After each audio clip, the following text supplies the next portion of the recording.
Hoi, mijn naam is Perry en ik ben beweegcoach. Ik ga vandaag 6 challenges laten zien met wc-rollen. 1. Ga in plankhouding klaar liggen. Pak een wc-rol en mik deze in de emmer. 2. Ga op je onderrug liggen, leun met je armen op de grond. Pak een wc-rol van de stapel en mik deze in de emmer. 3. Ga in 90 graden tegen de muur aan zitten. Leg 1 wc-rol op je linkerbovenbeen, 1 wc-rol op je rechterbovenbeen en 1 wc-rol op je hoofd. Probeer dit zo lang mogelijk vol te houden. 4. De wc-rol. Leg 1 wc-rol op je hoofd, loop richting de emmer. Sta 3 seconden stil op je linkerbeen.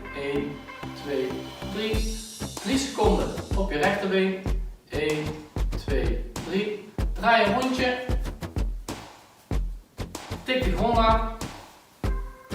Ga vervolgens weer rechtop staan en probeer zonder handen de wc-rol in de emmer. 5.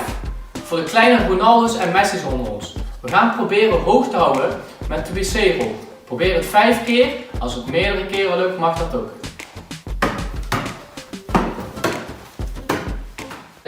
Nummer 6. We gaan jongleren in 3 stappen.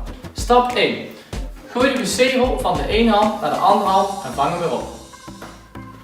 Als het goed gaat, pak je de tweede wc-rol. Bij stap 2 gooi je 1 wc-rol de lucht in en de andere eronder door. Stap 3. Het jongleren. Neem 2 wc-rollen in één hand en zorg dat je ze alle 3 in de lucht houdt.